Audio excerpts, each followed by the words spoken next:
This segment is brought to you by Jig Masters. Step up your game with high-quality performance jigs, spinner baits, buzz baits, and more from jigmasters.com. And always, when in doubt, get the jig out. Welcome to the Feather and Fur segment on the Paddle and Fin Podcast Network.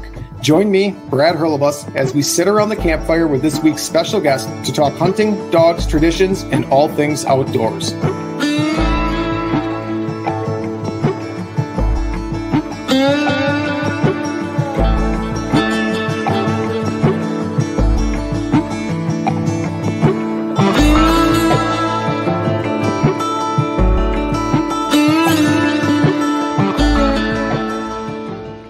Welcome back, everyone, to the Feather and Fur Podcast.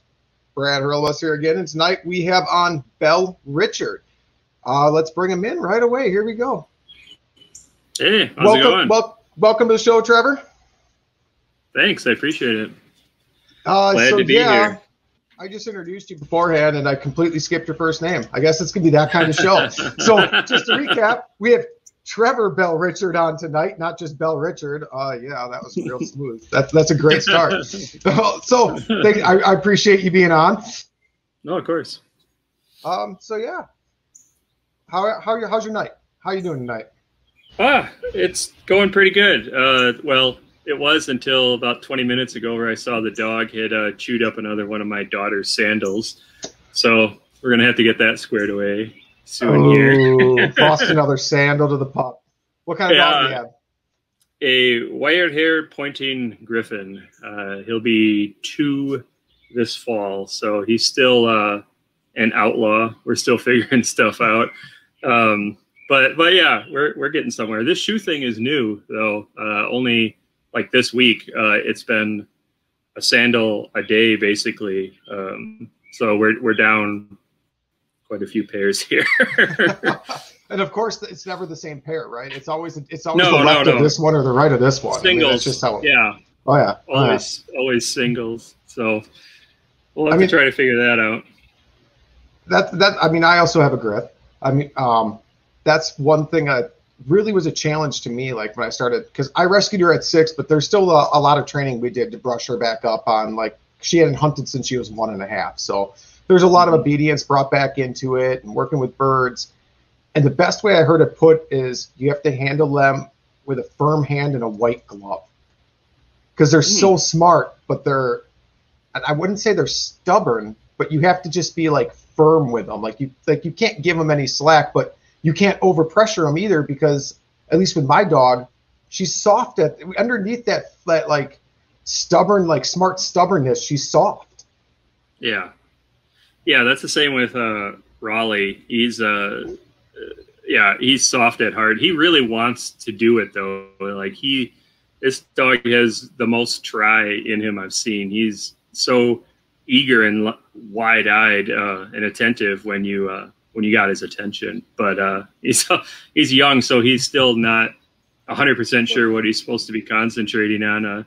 A guy I know who he has a couple Weimaraners, but he was just saying generally with German versatile breeds, he was telling me that because they're required to do so many different things, that their systems kind of come online at different times. So he may seem stellar in one area and you're like, well, why isn't it working over here? And then that thing will finally click in, but then he's got to sort now these 2 things that he's kind of good at and figure out where my emphasis is going to be. And then a third thing comes online, and right. And that's definitely that's a pretty apt description of how things have gone with him. You feel like you're really getting somewhere, and now all of a sudden he's interested in rabbits, which I don't want him chasing them. I don't necessarily want to discourage it because it's in his blood. So I'm like, I understand the fur problem completely, because my dog, she'd much rather chase rabbits than birds. So I mean, if she gets on a hot rabbit scent, it is super hard to break her. But at the same time, I don't want to ruin that drive that she has overall. So it's such that fine line, and that's something I'm not used to, because I came from a lab where with a lab, I'm like, whatever you want to chase, I don't really care. And right. He was never interested really in rabbits. I'd take him out rabbit hunting, and he'd move rabbits and he would go the other way, and I just watch. I'm like, all right, that's fine. You're still moving them. I don't really care. But Pippa, man, she gets on a hot rabbit scent, and it's like, I don't care. Like, feathers? What are feathers? I want to go chase this little fur ball running around. Yeah, no, the same thing. I would say he has a preference toward fur. That's in there somewhere. I've not talked to other Griff guys yet, but I don't know. Maybe that's the thing. Maybe they're more a fur dog, and we're sort of forcing this. I don't know, but he really likes rabbits. That's for sure, and sandals apparently. Sandals and rabbits right now. I will say this: Yeah. mine has no interest in squirrels. Oh, interesting. Like she'll see a squirrel and it doesn't, whatever. She's more focused on birds, but then the rabbits. I mean, but it surprises me that like squirrels, no interest, none whatsoever. Yeah, that's weird. I don't know how they're different. Well, I mean, I know how squirrels and rabbits are different as a person, but I don't know why they would be different for a dog. That's odd. Huh. Yeah, I don't know. Maybe it's just one of her quirks, and that's just her. But it is interesting to hear that yours also prefers the rabbits at times over birds. So now you do have me curious if it's a breed thing. Yeah. No, I'd say most times, not even at times. I'd say like majority of the time. That's what he would prefer. I mean, we were out a lot on state land last year, but you know, he was still pretty young. He hadn't really figured a whole lot out. So, you know, it was a pretty game-rich environment in terms of, you know, hitting land shortly after the bird truck had been out in some cases. So obviously he was pretty excited about it then. But yeah, generally chasing deer tracks and looking for rabbits is kind of how this year's gone. And that can be frustrating. It can, because like when she gets, it's really, I'm starting to be able to read her the difference between when she's on a rabbit or if she's birdie. But for those first few hunts, when I couldn't tell the difference, I was we're up in grouse country, and I'm like, oh, she's super birdie. Here we go. And here comes out this giant like cottontail. I'm like, oh, that's not what we're looking for. Yeah, we had a few points this last year where we'd be running a ditch edge, and he'd be running full tilt, slam on the brakes, you know, the skidding slide stop to a point, and then rabbit sitting there. I was like, all right. I'm a little disappointed, but I'm not going to tell you that. I won't shoot one around her because I don't want to give her the reward. But if she flushes run and runs the other way, and it gives me an opportunity, not with her being able to see, I'll use it to my advantage, though. Right. Yeah, no, I never shot any just because I've been nervous about, you know, because it's my first pointer. So I'm still, I know what books have told me from what I've read and what I've heard on, you know, like Hunting Confidential or other podcasts or guys I talk to, but it's all pretty new to me. So yeah, no, I haven't shot any over them either. And the situations are pretty risky too. I mean, I would have been blasting right over his head. I'm like, I'm not gonna do that even if I wanted to. So, I only can think of one really off the top of my head where she flushed a rabbit. It ran right. She took off left by like, I don't know, 30, 40 yards. And the thing came in front of me 20 yards away. And now we're like 180 degrees apart. And she doesn't even know what's going on. I'm like, well, I'm not going to pass this opportunity up. This is just too easy. But then once I put it in the game vest, she wanted to be by me. I'm like, go hunt. She goes, no, there's a rabbit in there. I can smell that rabbit. Yeah, I don't know if you know, buddy, but it's right there. I didn't know we were hunting rabbits. When did this start? So how did you get started hunting? Yeah, I mean, probably a pretty common story amongst the Wisconsin kids. My uncle hunted. I took hunter safety at 12 or 13, I think. I don't recall exactly, but and then started going out with him on public land when it was shotgun only back then. There's Raleigh right there. There he is. Didn't have much success right away, and I I would never talk disparagingly about family, but I don't really hunt with my uncle anymore, and there's reasons for that. He was a kind of a goofy guy who had things in his head a certain way. So I learned not bad habits, but sort of not great hunting techniques right away, and it wasn't successful for a long time. I mean, I would have been well into high school when I started. Had a friend group that got out often, and we hunted around Richland Center, and that's when I finally started to have some success with a gun at first, and then switched over to bow hunting. Never birds or anything. It was always just deer right away. Sure. And eventually, right before I went to college, I sort of referenced it before. I got in a situation where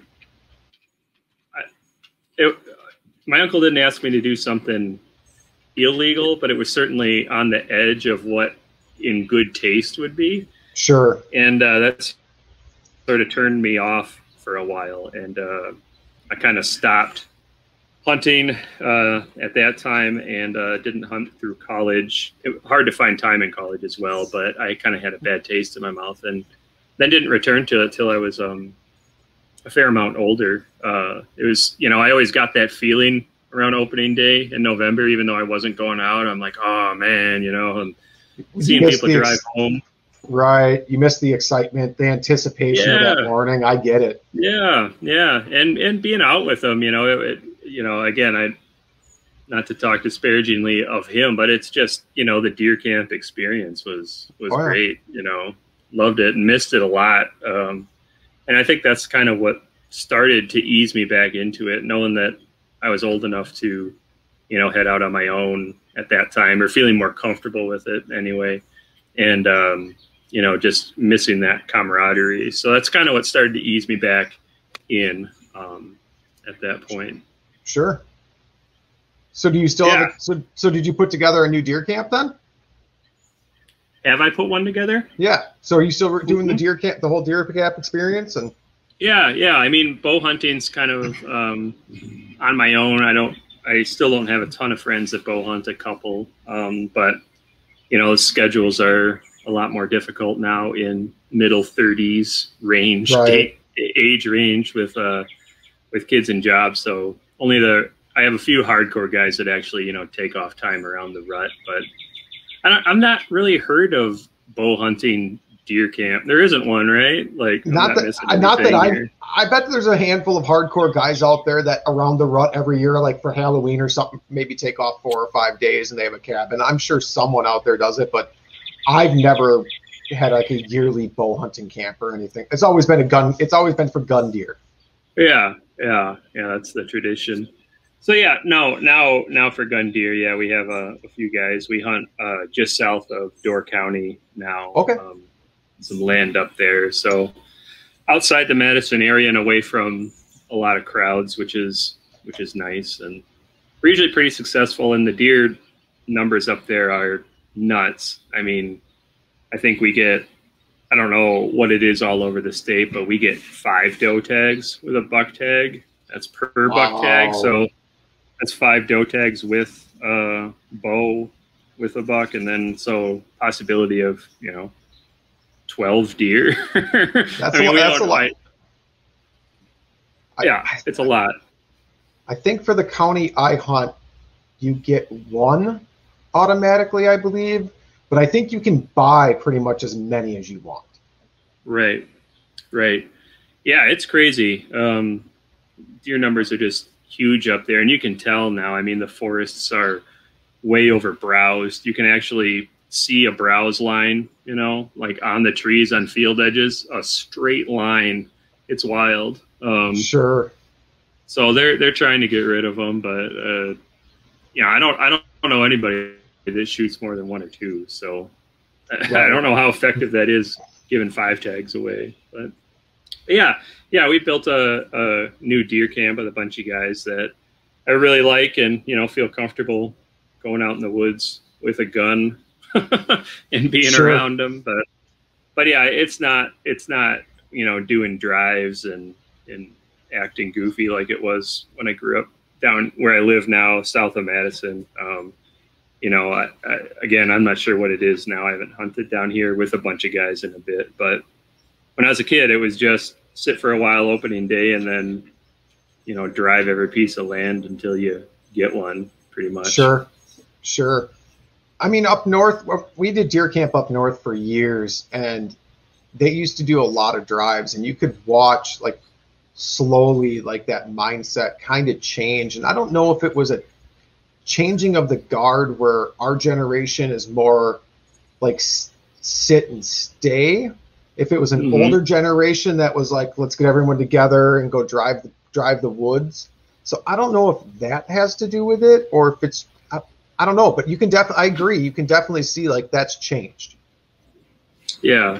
I hardly hear about it at all. I mean, you know, there's always the desperation drives in the last couple of days of someone's got to get something and let's go knock around the woods, but not as like a stated plan. You know, we're going out Sunday morning of opening weekend or anything like it used to be. Again, like banging pots and pans, I remember when I was a kid, and all kinds of goofy stuff where now you're like, geez, you know, the deer know you're in the woods, man. You don't got to be screaming and smacking stuff to get their attention. They're aware. I mean, about as complicated as the drives have been for me in the past couple of years. I've set a friend up on a good stand, and I've walked a creek bottom towards them from a half mile or a mile away as a slow spot and stalk type deal. But I mean, I wouldn't even call that a drive. If anything, I'm just letting deer wind scent me. So like they like try to wind scent bump them is more what my plan is there, rather than them having to take a shot at a running deer. Let that deer kind of just wind me, and me moving at such a slow pace, it's not feeling threatened enough where it's got to run, but it's threatened enough where it's got to kind of move. Right.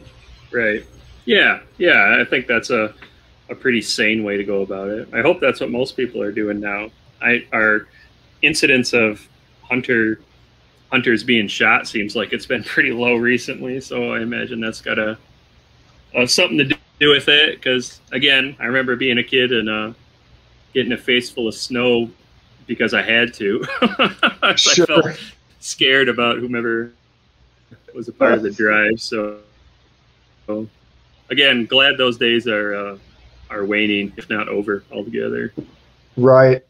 And then where you're hunting, not to have that experience as well, where you have to worry about a crew of 20 guys walking in and start driving the woods where they don't know where anyone is either. I mean, that was always my concern back then, like on public land, where if you get set up, and I mean, drives are completely legal. I don't have anything against them from an ethical standpoint or anything like that. But when you're in a tree early and all of a sudden you have 30 guys walking up towards you, it's like, man, I hope they all saw me.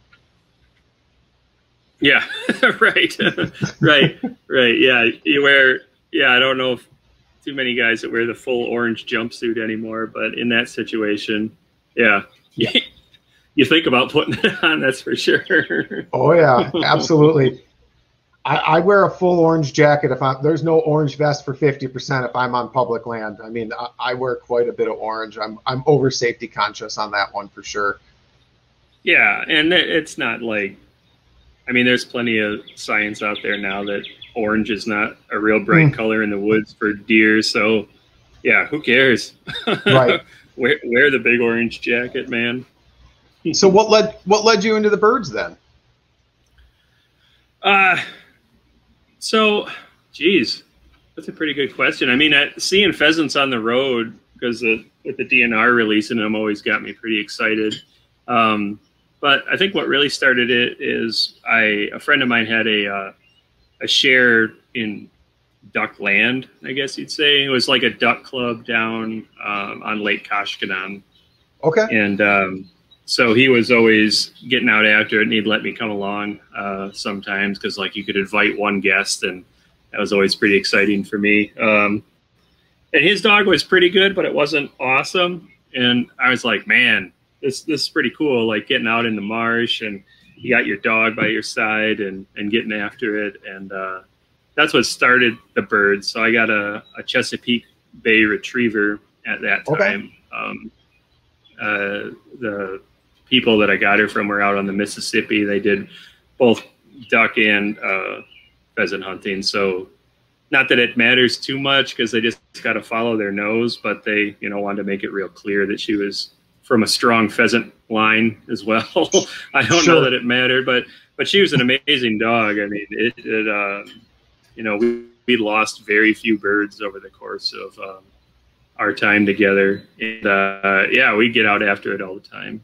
Again, we never really left the state, and Wisconsin birds for the most part are the put and take DNR ones. Right. But dog guys always say that dogs don't know any different, right? So she did great. And go ahead. I was gonna say, this is true. The dog doesn't know. We know, but the dog doesn't.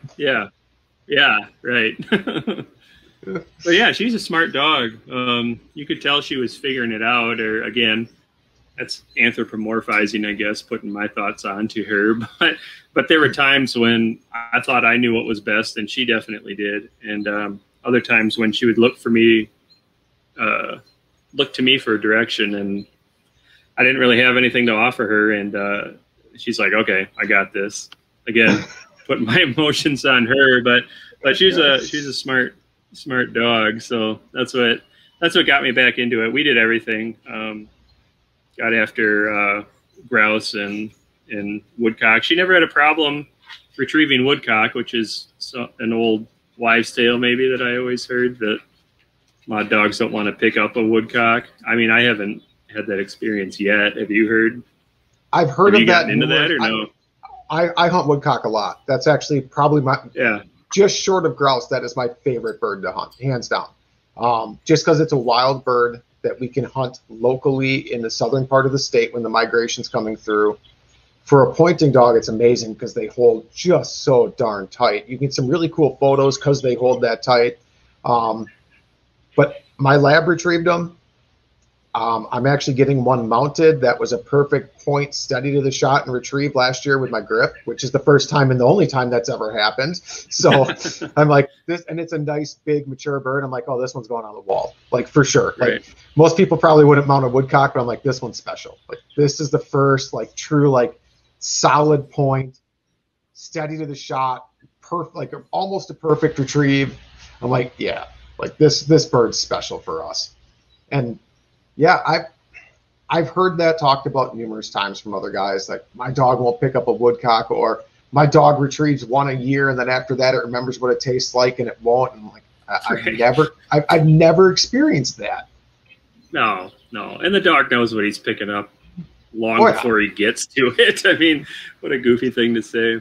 Yeah, I've never really had I've never like viewed it occurring, and I was just not sure if you thought it was guys that just didn't have, the dog wasn't great at retrieving, or if it really was a woodcock thing. Yeah, I've never had a problem either. Yeah, I don't know. There's an exception to everything, so I'm sure there are dogs out. There's had to have been enough dogs out there at one point where it became this myth or legend, or maybe it is a factual thing, and we've just been lucky. I mean, that is one thing I will say where my grip does lack is a lot on the retrieve sometimes. Like sometimes she just doesn't want to pick up feathers. Like she's got an awesome retrieve dive with a bumper or a tennis ball, but sometimes she just doesn't want to pick up those feathers. And it's been something we've been working on. But again, I started at 6.5 years old with her, so I missed a lot of those very important years to try to get that worked out. Yeah. And I'm glad you mounted the woodcock. I mean, I put the deer in here for a reference that I actually do hunt, but it's, it's your house and they're your memories. I think a lot of times, unfortunately, people come into your house or seen in pictures may think that you're showing off, but there's a lot more to it when you look at a mount, you remember that whole thing, every moment of that, I'm sure is just pops into your mind every time you even glance over at the bird. And, it's for you. And that's cool. You can put things in your house for you, Absolutely. Absolutely. And you're right. The whole point. I think about that bird and I remember exactly what trail we were on, exact, not even what trail, but exactly where on the trail we were. I remember what the cover looked like. I remember how the bird held. I remember that I actually hit the darn thing. But yeah, you're right. I mean, and like, I've got the deer behind me right there, and I remember everything about that hunt. I remember it being 7 minutes into opening morning and watching it come down the trail and thinking, there's no way, like, this is going to bolt or something's going to go wrong, because like, this is just too easy. Yeah. And yeah, everybody should feel comfortable putting that kind of stuff in their house. You know, you put up pictures about things that make you feel a certain way.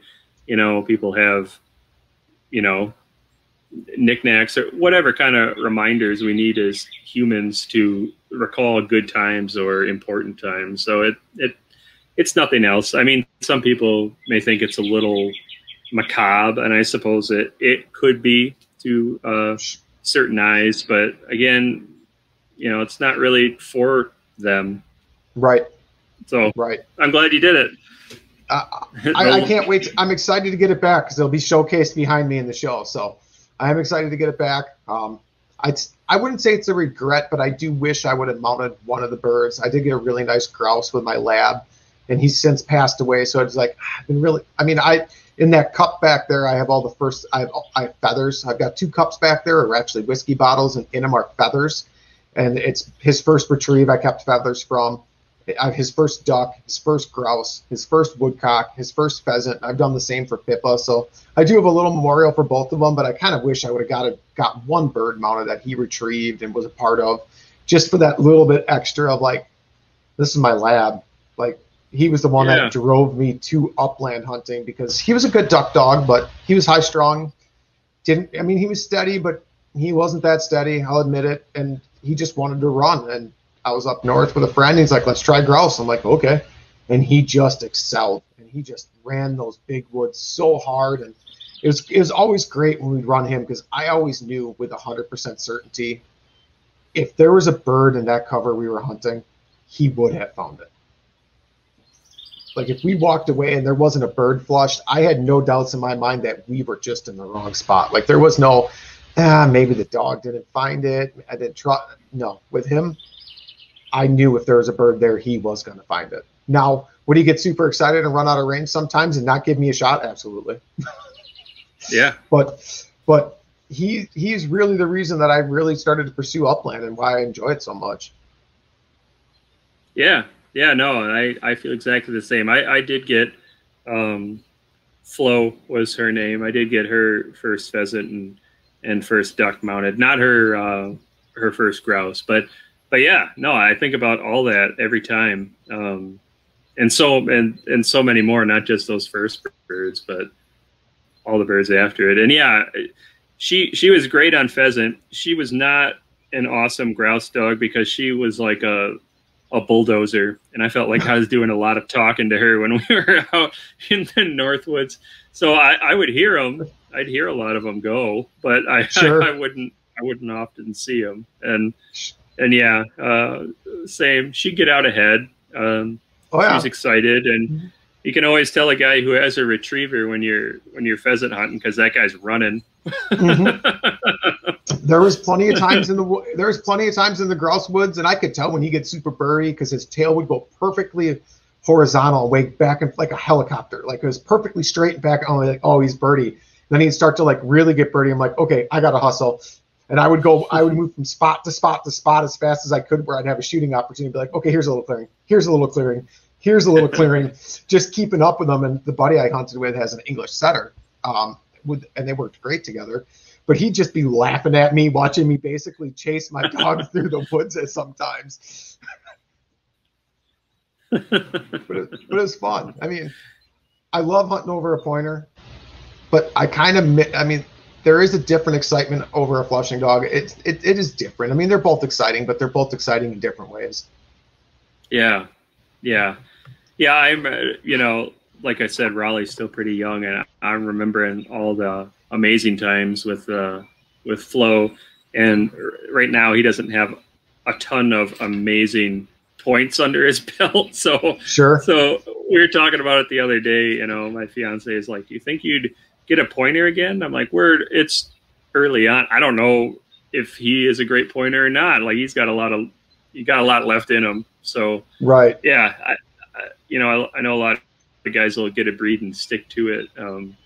But I really like his personality. And like I said earlier, he's got a lot of try, and that's really all you need. I think the rest will come. I think he's going to be a puppy a little longer than what I was expecting, which is fine. Sure. You just got to get your head there. Mm-hmm. You got to enjoy those puppy stages, but I get it. I mean, you're like a 2-year-old dog. Where'd a sandal thing come from, right? Right. Yeah. Yeah. Right. Yeah. I'm sure when I go back in the house, I'll be reminded that Flo never chewed up any sandals. Right? And I think that's another thing too, because when I really think back, and like, there was a couple of hunts where like my lab, I'm like, yeah, like, what are you doing? Like this. But I mean, those all kind of fade away and you remember like all the highlights. But then when you're like constantly working with a current dog, it's like, you compare it to all the, I find myself doing this, and maybe you do sometimes, but I compare her to like all of his highlight reel because I have forgotten about all the bad now. Oh yeah. And exactly. And that's just not a fair comparison. No. Yeah. You got all these, hero shots in your brain of lining up the birds in front of your dog. And then, I'm watching this goofball do something stupid. And I'm like, oh my God, what am I doing? But yeah, no, it's not fair to him at all. And I think that's half of being a decent dog person, is being able to get your head out of that space that sort of narrows the dog and tries to push it into something it's not. They have personalities, they have things that are good about them, things that are not so great habits, and you just got to work with it. And that's the cool thing. I think that's what really makes it a partnership. You know what your dog's good at, and you know what he's not good at, and that's the way you are with your friends or your significant other. Their great qualities, their not so great qualities, but you love them and you spend every day with them anyway. And I think that's a pretty cool feeling. Agreed. And you're right and you're exactly right. Cause like case in point with Bandit, he wasn't a great duck dog, and that's why we focused more on upland. I played to his strengths rather than his weaknesses as well.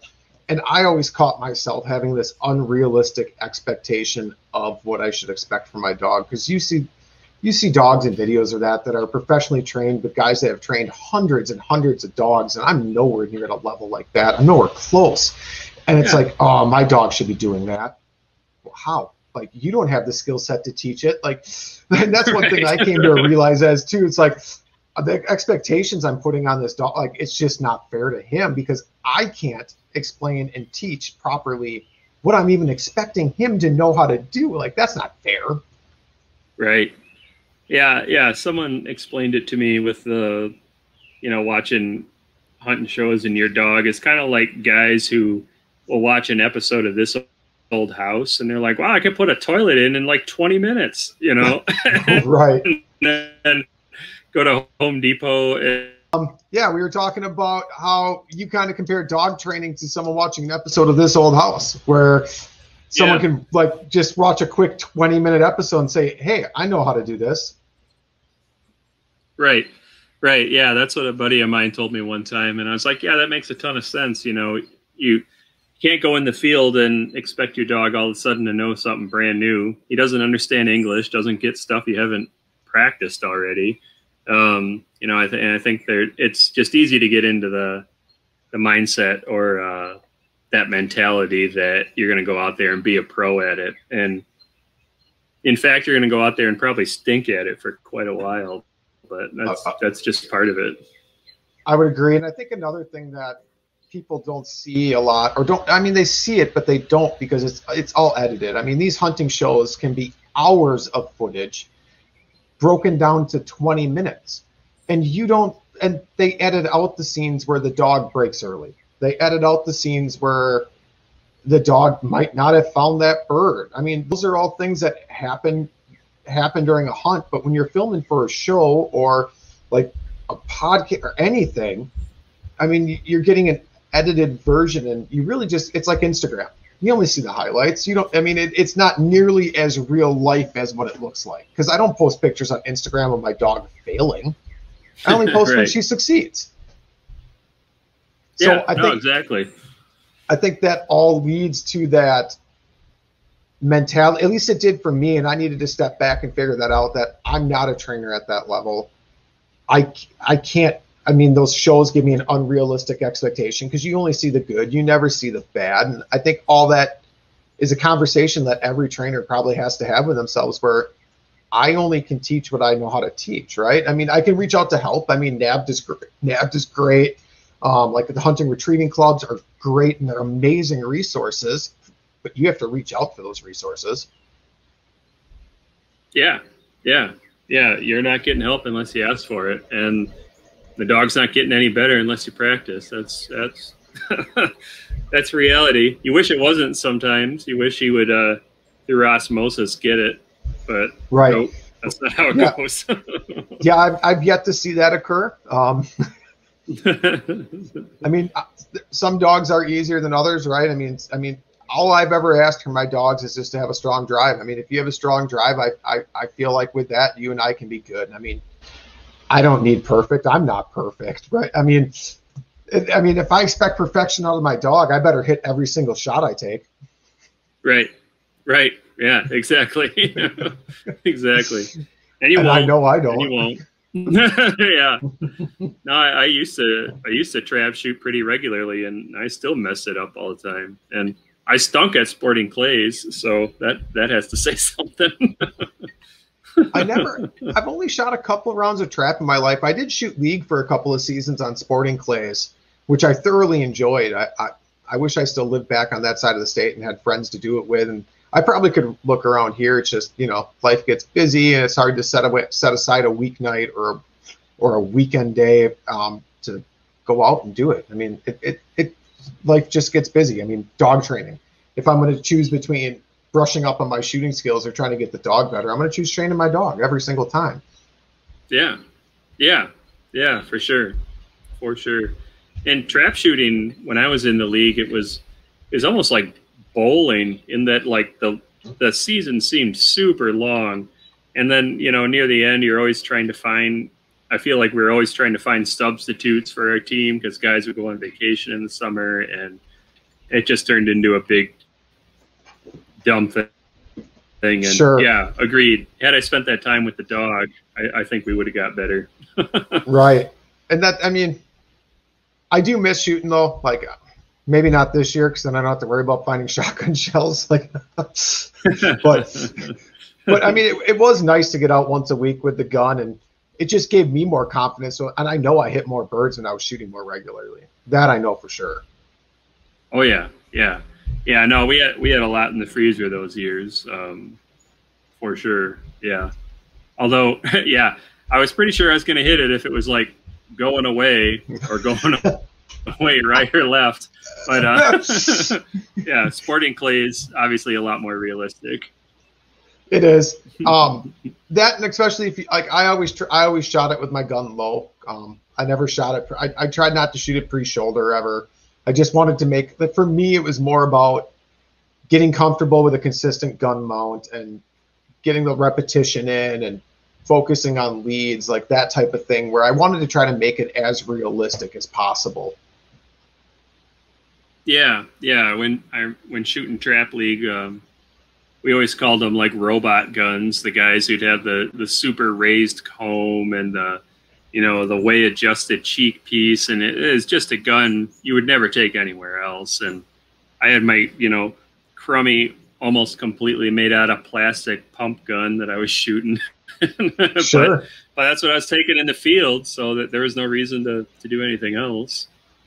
And that's exactly what I did as well. I always used my duck gun. That's what I used for sporting clays.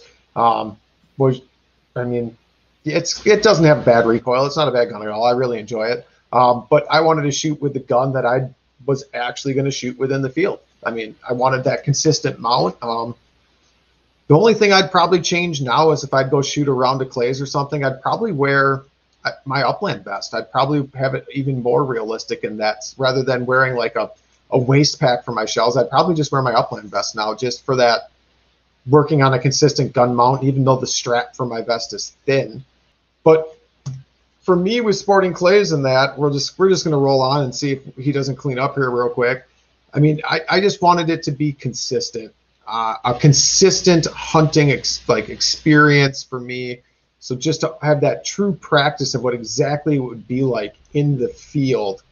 So I would wear clothing that was somewhat thicker. I wouldn't wear my vest as much as I would have liked to. I always wore like a hip pack or something like that just for the ease of it. But now looking back, and if I was going to go start shooting more, I would definitely start wearing my actual upland hunting vest, have it maybe my whole hunting loadout, just to have that consistent feeling of exactly what it's like to be in the field. Because with especially upland hunting, when you're talking pheasants and even more specifically woodcock and grouse, it is such instinctive shooting when you go to mount the gun. You don't have those ultra long times like to get that gun shouldered perfectly if you don't have a consistent gun mount, or to sometimes even pick like the perfect shot. I can't count how many trees, pine trees, oak trees, aspens, that have sacrificed their lives to protect that grouse that's flying 20 yards away, 40 miles an hour, because those things are just little rocket ships when they cruise through those trees. I mean, if you haven't had the chance to hunt grouse, it's absolutely amazing just to watch how those birds can navigate through the woods. They lift off, and they're not like woodcock. I mean, when grouse lift off, they stay kind of low a lot of times, and they'll gain altitude and speed at the same time. And the way they can twist and turn through those trees, and how fast and nimble they are, it really is a spectacular sight. And I think that makes it even more special when you hit one, because I'll be honest, I have not shot a lot of grouse in my life, and that is all on me, because I have thrown a lot of lead and steel down range at them and just clean missed. Whereas like woodcock, when they take off, they fly straight. Normally, they have the tendency to fly straight up in the air, and they have this hinge point, and they hold really tight too. So when you're working with a pointing dog, you can kind of get ready, and you can kind of give yourself a better opportunity to actually hit the woodcock, because you can come in from the right angle where it gives you the shooting opportunity that you want. And then when they take off, they tend to fly straight up, and they get up, I don't know, 15, 20 feet in the air.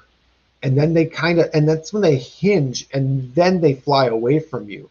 So you have this moment in time where if you can pick it out, that woodcock is almost a stationary target. And it's at a really ideal range, if sometimes even too close, but it's at a really good range to take that shot and have an effective shot. And if you have a good, consistent mount with your shotgun, so if you work on that shotgun mount, so when you bring it up to you got your cheek down, and you got your shotgun just tight into your shoulder, it's just an easier shooting opportunity. And maybe that's why I enjoy it more, because I'm more successful and I get my dog more retrieves. But there is just something exciting about watching a grouse take off in the woods. And I mean, they thunder. Like when they take flight, they absolutely have, like, you can just tell the difference. Like you can almost feel that wing beat in your chest. It's just that thump, thump, thump, thump. I mean, it is something. I mean, if you're an upland hunter and you haven't had the chance to hunt grouse yet, it is absolutely worth the trip.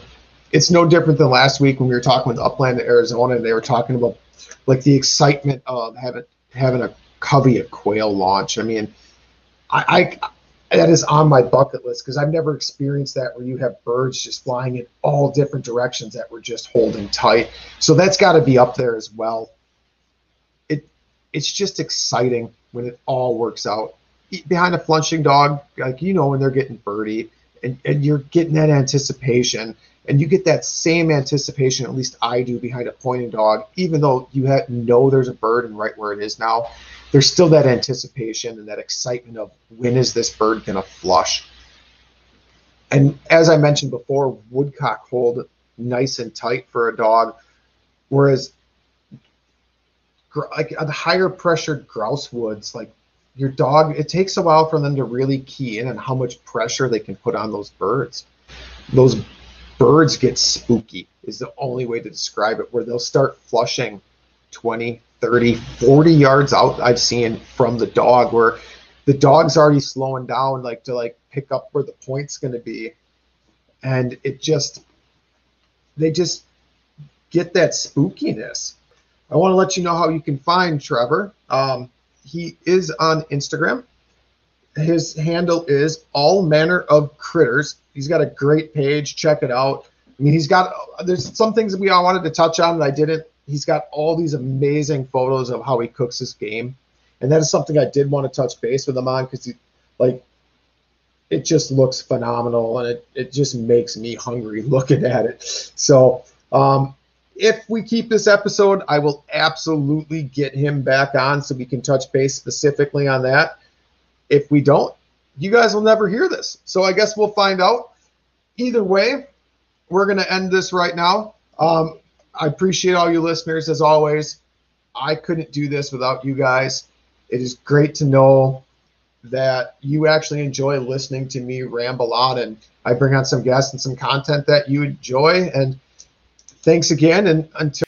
All right. After a few technical difficulties, we're back. After a little bit of editing, what actually was a 2-week little gap here with some technical issues with internet and scheduling and everything else, is just a split second for you guys. So we're going to jump right back into this the best we can.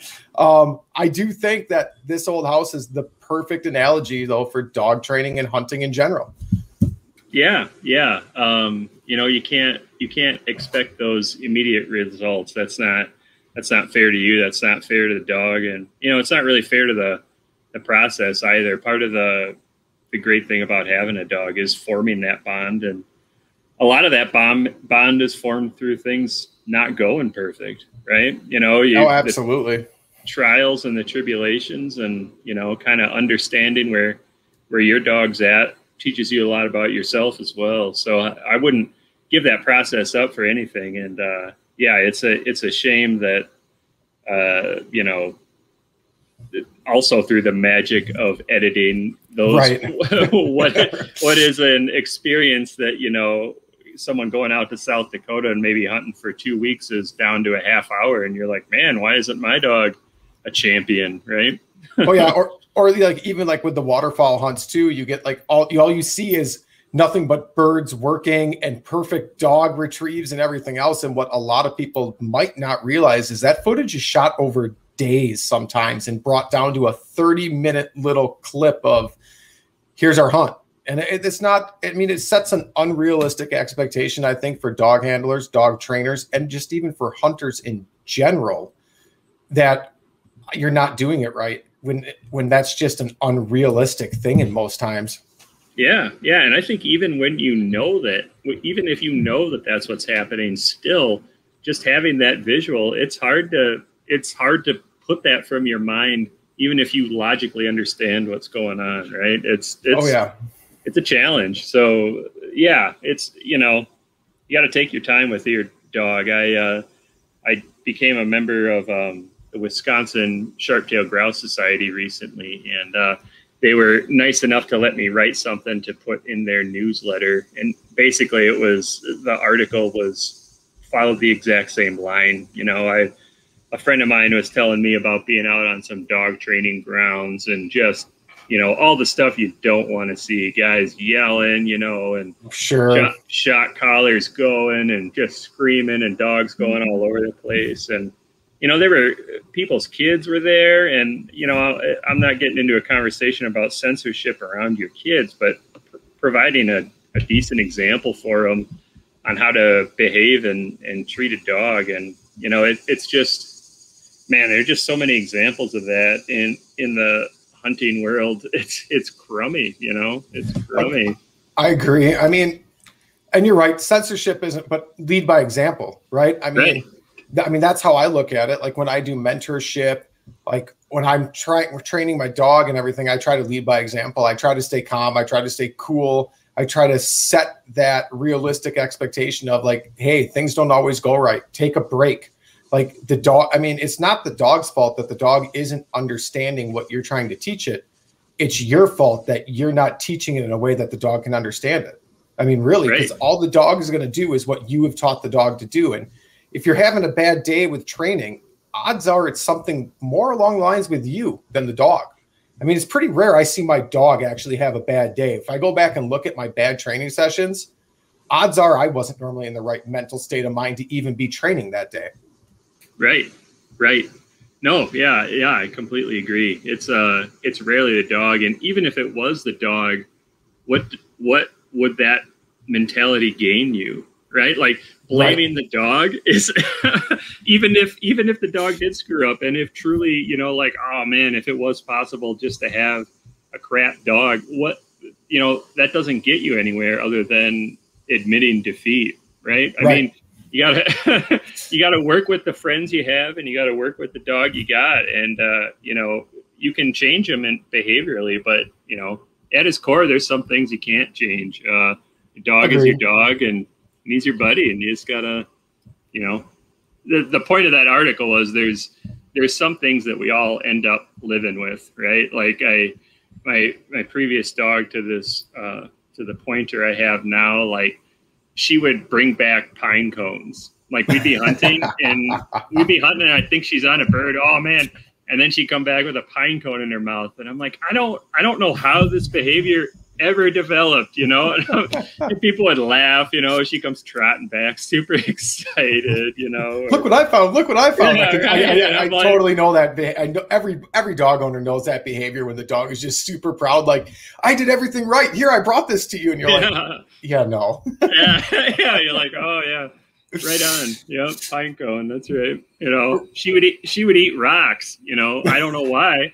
I think people would question her intelligence when she would do that. And I'm like, you know, that probably actually does have some sort of explanation, I would guess, about salt or something. But generally, you know, there's some stuff that your dog's not going to be perfect. And there's some stuff you're just going to have to deal with. And the sooner you get more on a mentality of figuring out how you're going to flex with your dog and, you know, massage them into being, you know, the partner you want them to be. The sooner you get in that frame of mind, I think the better.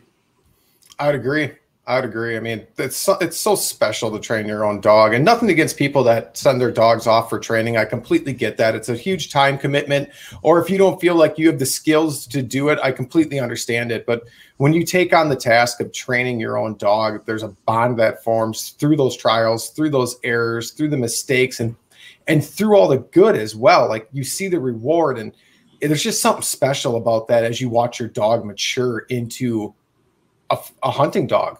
And whether your dog is perfect or not, it doesn't matter. I mean, really, I look at all the flaws that my dogs have had, and I'm like, those, like, the good so outweighs that little bit of bad.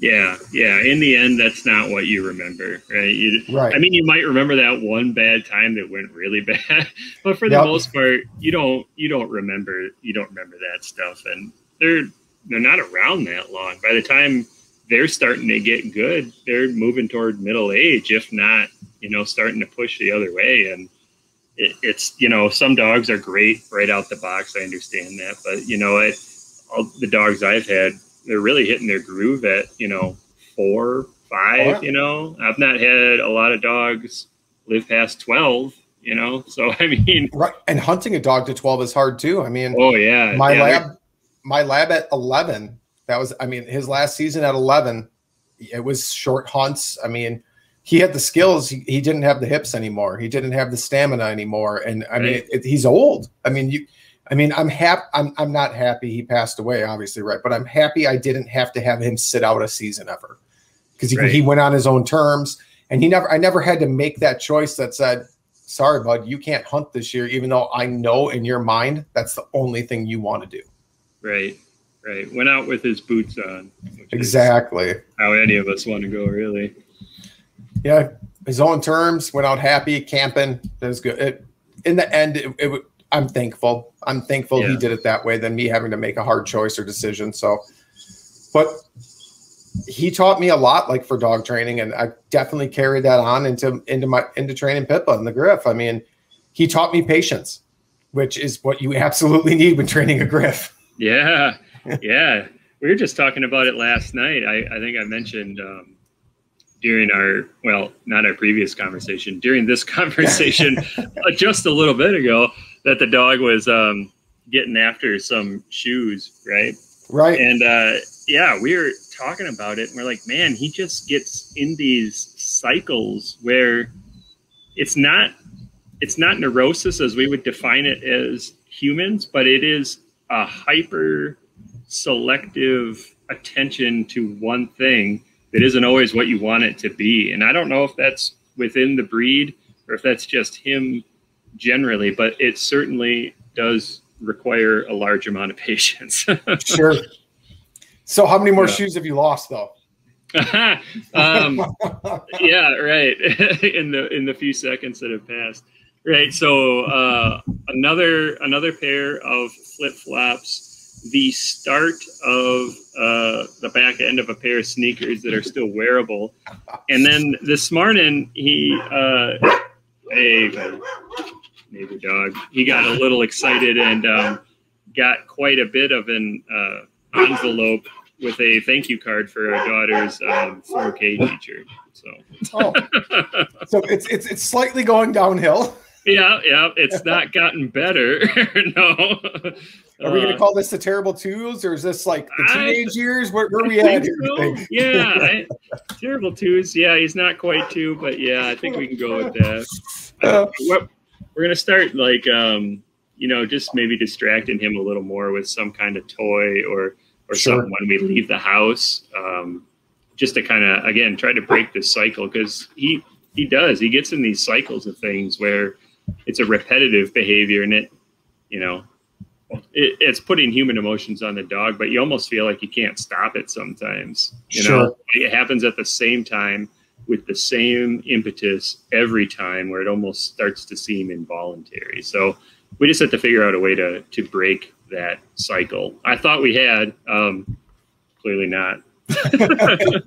Back to the drawing board, but there's with patience, right? You'll figure it out. I mean, you'll find the key to what's causing it, and then you'll get that attention redirected to a different toy or a bone or something where instead of, maybe it's anxiety. I was talking to another guy, and his Griff has separation anxiety, and there's times where mine shows it as well, and he's heard of other Griff owners having that. So maybe it's some separation anxiety, especially if it's happening when you're gone.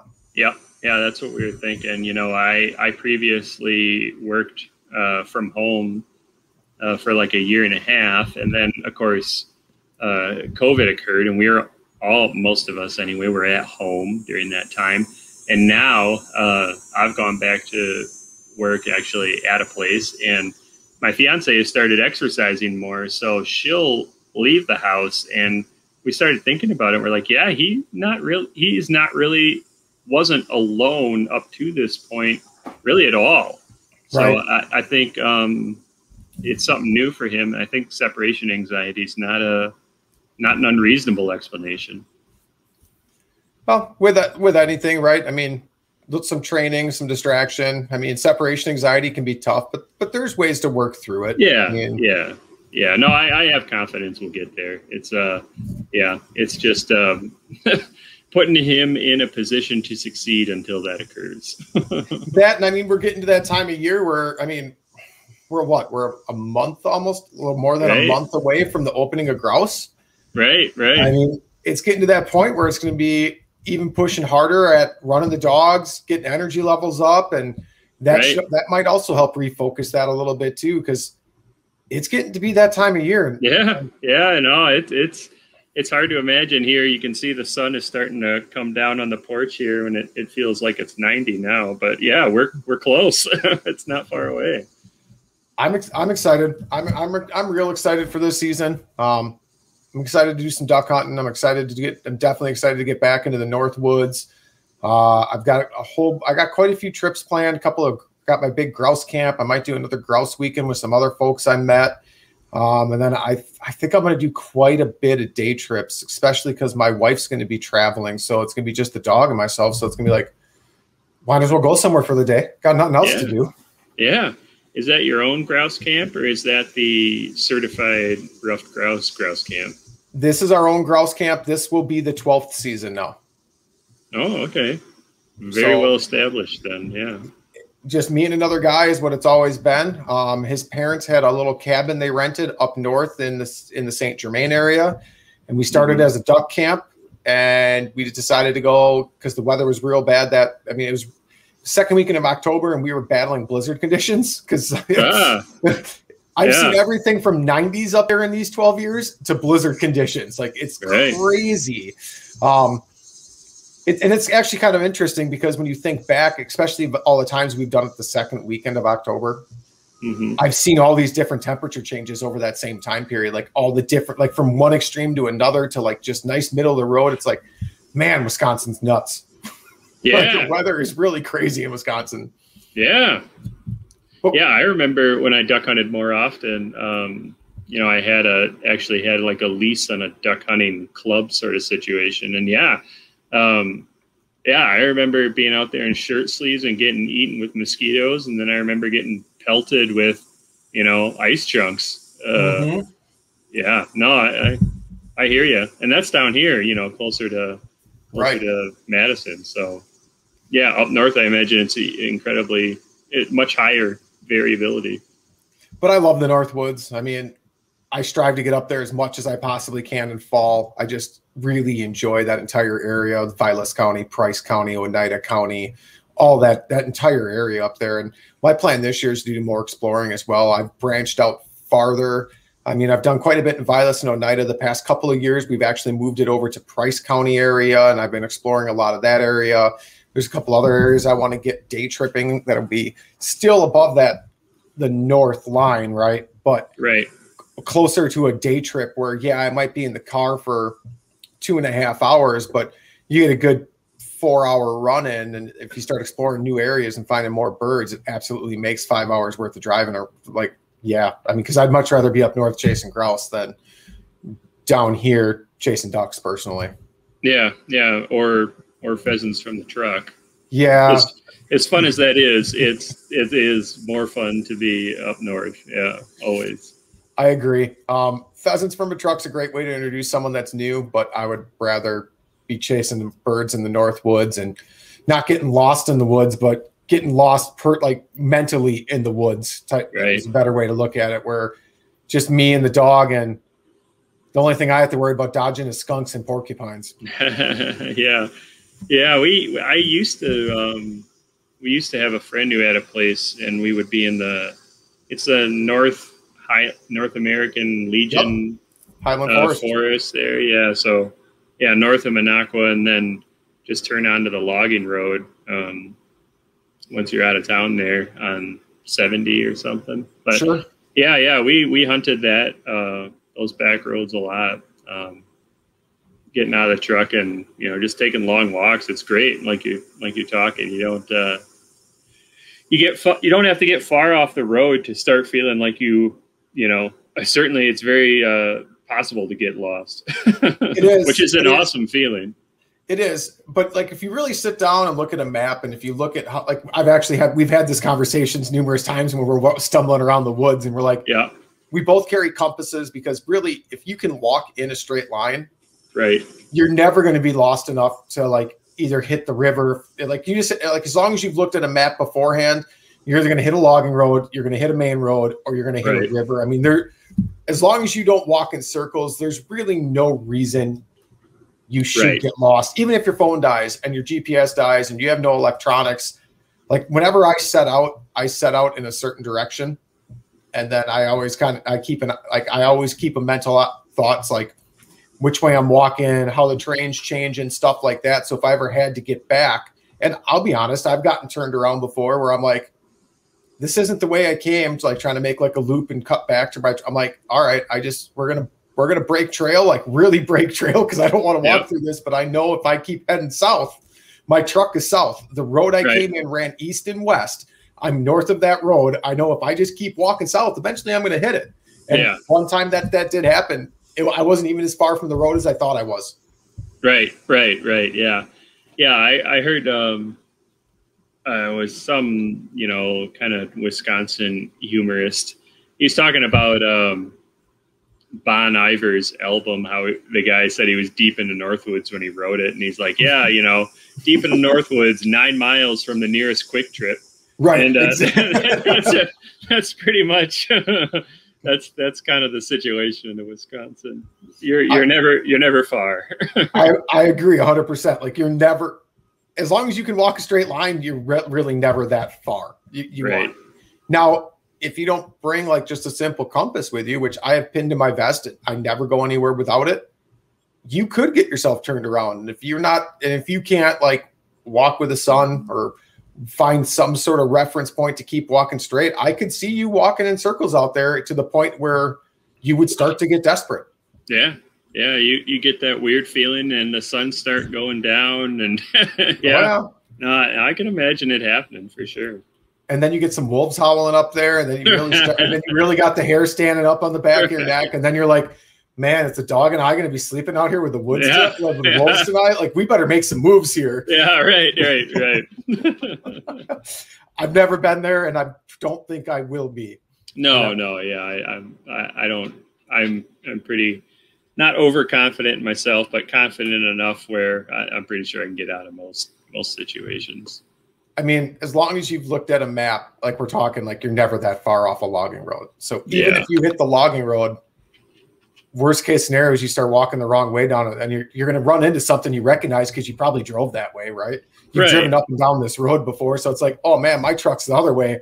I just wasted a bunch of time. Right. But I know where I'm going at least. But now I know where I am. Yeah. Right. Yeah. You got go ahead. I was going to say, you got any big plans? You got any trips planned to get up north or? All right. So yeah, even, so this weekend I'm headed up to I always say it wrong because I've not been there enough.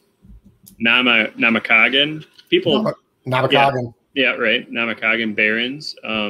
So I mentioned it before, the Wisconsin Sharp-tailed Grouse Society, they're doing an annual meeting up there, and I recently got to know some guys there. So I'm going to go. I've never been actually to that. I've been in the Northeast, but I've not been to that.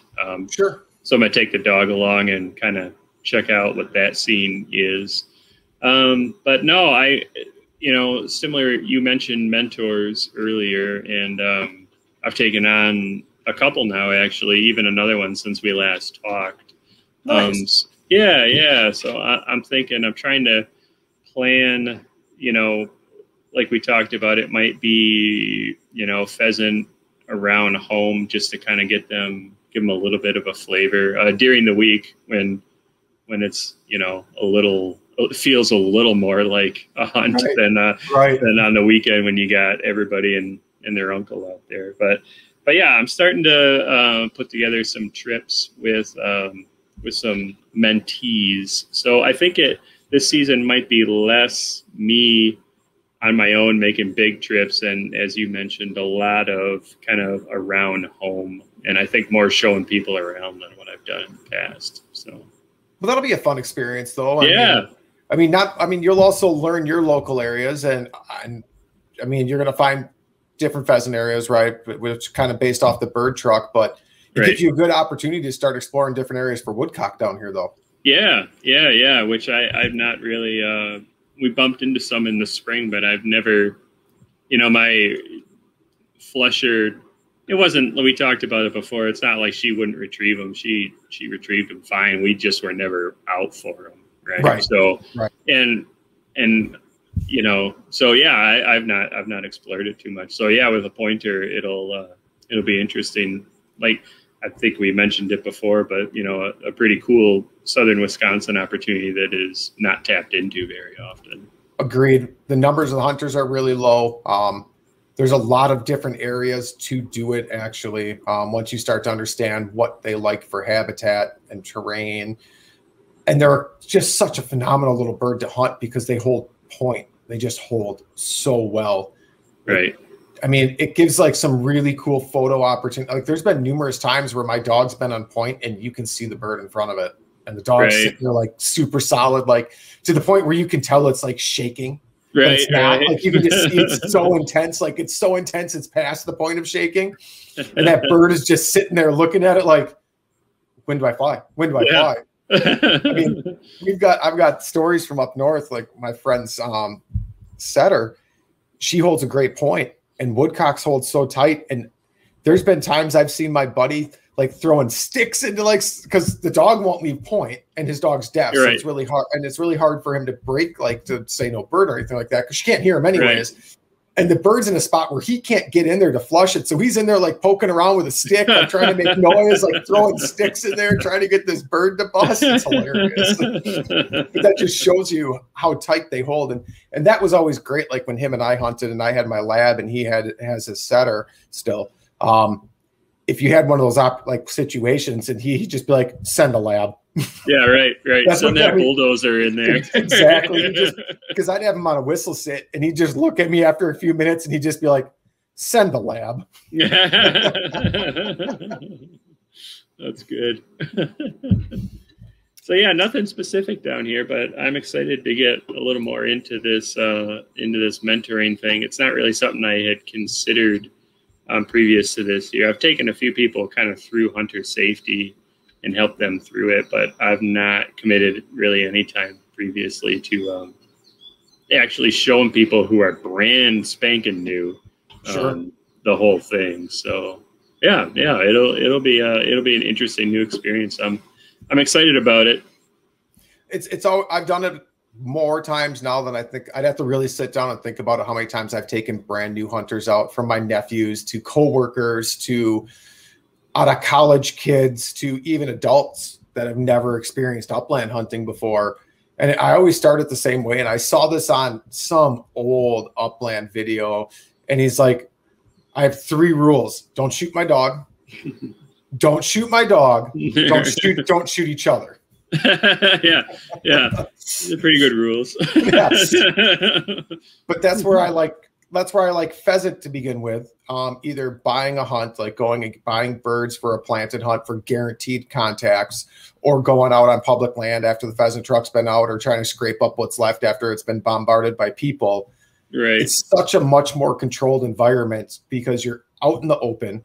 You're not trying to walk around trees or really through any type of thick brush normally. You have good sight lines of where the dog is, and pheasants, at least pen-raised pheasants in my experience, tend to fly high. They don't tend to fly as low. Yeah. The only ones I've ever really seen fly low that I can imagine were in real crummy weather, where they just sort of barely get up and then stay right on top of the grass. Otherwise, yeah. No, you're right. I wouldn't have really thought about it in terms of a mentee, but yeah, you're right. They get way out of line of actually hurting somebody for the most part. Right. And the nice thing is that you're using a pointer as well. A pointer's far, in my opinion, is easier for like the mentorship side of things, if they're steady, because then you can position them for a successful shot, and you can go in there and break the bird. It's not like running behind flushers where it's like 100% like instinct shooting. You can get them set up. You can get them ready.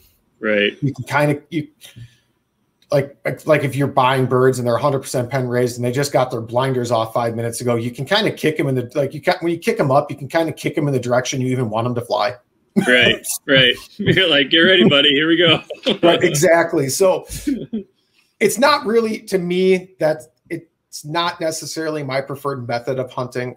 I really even struggle to call that hunting sometimes. Right. No, but I agree with you. When introducing a new hunter to it, it gives a really good, like, solid foundation before you move into the woods, or you move to like into woodcock habitat where everything moves faster, right. Especially for grouse. Like I wouldn't take a brand new hunter out grouse hunting, because you're not setting them up for success. No. You could be walking, depending on, I mean, you might be walking miles until you get to like good birds, or you might not even find good birds, unless you take them to proven areas, which I would say I don't normally take mentees to proven areas, just off the fact I've worked hard to find these areas, and I don't necessarily know them well enough yet to take them to that area. Right, yeah. Because it doesn't take, all it takes is one Facebook post on a popular page to say, oh, we were up, it was amazing. And some guy goes, oh, where were you? And he goes, oh, we were up here off this logging road. And then it's like, oh man. Yeah. dude, really? Like, Yeah. even if I see it 2 days later, how many people have already seen that before? I'm like, delete this. What are you like? No, don't do this. Yeah. So, yeah. No, and that's how a lot of guys do it. I think I think it's less common now because people have been scolded so much about just being like, go to this weed bed and you're going to fill up on bluegills or whatever. Right. But yeah, no, it's internet scouting legitimate fear. Internet scouting is a real thing. I back on a forum a long time ago, I wrote a big article basically on it, like on basically like what like the downfalls to it, like what you're actually asking of people to give up, and like then rolled it into like how, like this was when I was a huge waterfowl hunter, like how to properly scout for birds.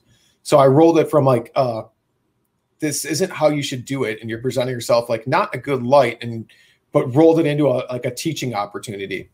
Right. And I wish that forum was still around because I'd love to go back and grab that and like post it to like my Facebook or something, but that one's long gone. Yeah.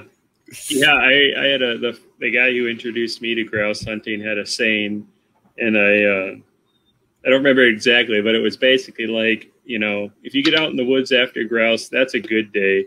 If you get out in the woods and you actually see a grouse, that's a great day. And if you get out in the woods and you actually like get your gun to your shoulder while a grouse is near you, that's an amazing day. If you actually have the opportunity to shoot, even if you miss, that's like a fantastic day. And then if you take down a grouse, on one of your first times out, you have had a phenomenal experience. Oh yeah. It was, I shot a lot of woodcock before I ever for sure shot my first grouse. I mean, hunting over the dogs and how my buddy and I hunt, him and I shot at plenty of birds together, like where we both had opportunities and the bird fell and we're like, I don't know, was it you? I don't know, was it me? I don't know. Yeah, we got it. We got it. It's awesome. We got a bird, right? Yeah. But I remember the first time I shot my own bird because I was coming back around a corner and stepped onto the logging road, and my lab flushed one right off that road, and it flew up, and I dropped it, and he retrieved it. And I still remember that because I looked at my buddy. I'm like, I for sure shot this one. This one is my first bird ever. Yeah. No, it's grouse are an achievement, and especially now knowing a lot more about them and getting into the areas where you actually see grouse. Yeah, getting your gun to your shoulder is hard. I think we talked about it earlier too, but man, it's, if you want to see the birds, I remember reading an article, it's probably in Rough Grouse Society magazine, talking about, whatever the self-proclaimed best grouse hunter in the United States or something, old guy. And, his clothes are all torn to hell and he's scratched and beat up. And he's like, if you get your gun, it was something like, if you raise your gun on half the birds you flush, you're not hunting where the grouse actually are. Like basically, if you want to go where grouse are, you're going to hear a lot of flushes that you got no chance of shooting. I remember that, like the pointer helps. A pointer helps get you into better positions. But with my lab, it would be like, I'd move really quickly to a shooting area. And then I was like hopscotching through the woods to like find a pocket, which would give me a shot opportunity where I think the way he's working. Yep. Yeah. But that's all the fun of it. I mean, that's the excitement. I mean, I can't count how many pine trees or poplars have given their life to save a grouse for me. Yeah. No, for sure. But that's what makes it just that much more special when you have one of those good days and you have a couple birds in the bag, and it adds to that entire experience of the hunt. And it's like, even if everything didn't work perfect, even if the dog wasn't perfect, like it was just a really good hunt.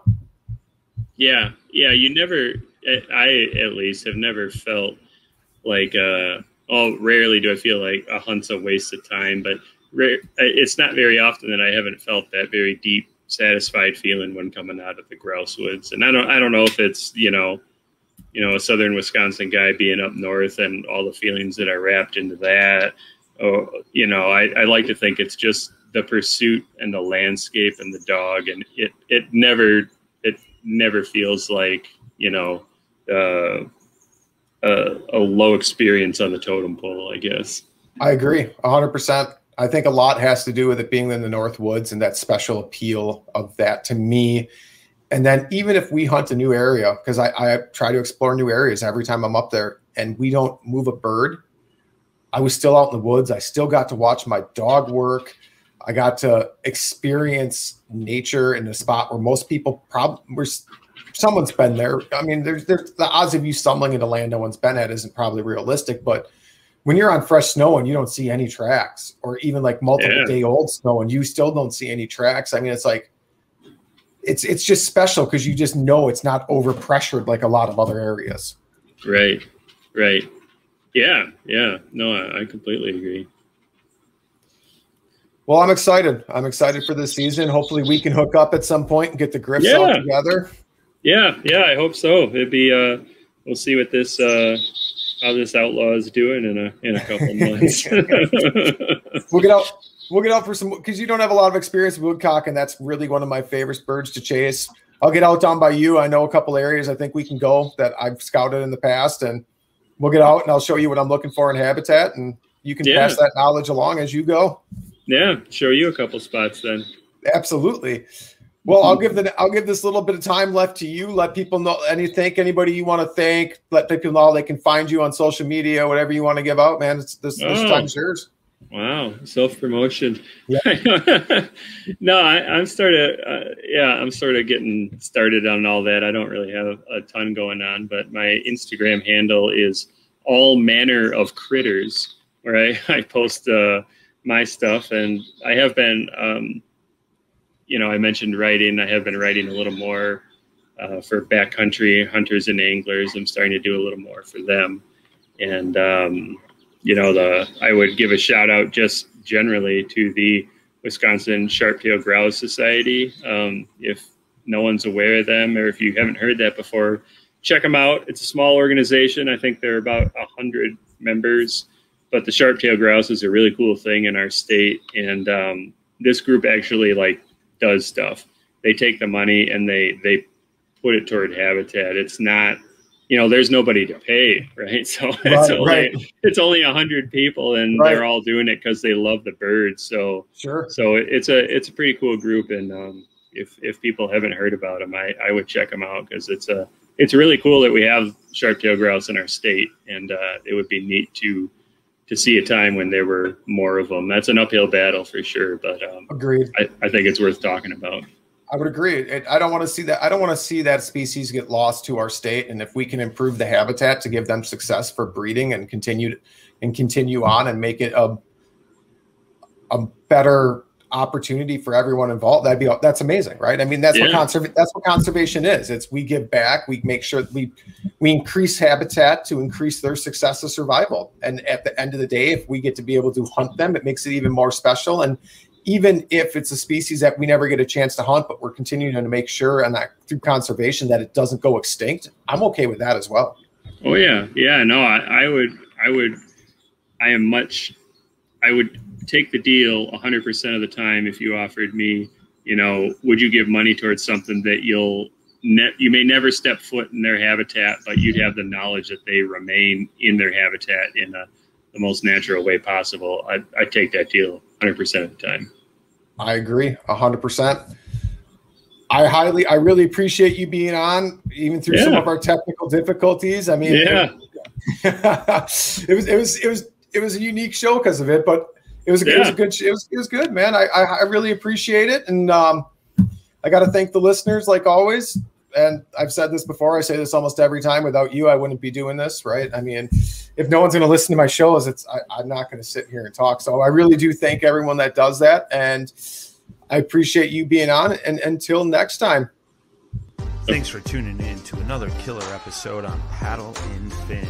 Don't forget to go check out our website at paddle_and_fin.com. Don't forget to check out the YouTube channel at Paddle and Fin. If you got a question, comment, want to hear from a future guest on a future episode, feel free to email us at paddle_and_fin@gmail.com. Don't forget to follow us on social media at Paddle and Fin on Facebook and Instagram. Shout out to our show supporters, Angler. The Angler button and app just makes for a better time on the water. and creates a virtual logbook for every fishing outing out on the water. Shout out to Rocktown Adventures, located in Northern Illinois, for all your kayaking, camping, and hiking needs. Shout out to Jig Masters Jigs. When in doubt, get the jig out. Go to jigmasters.com.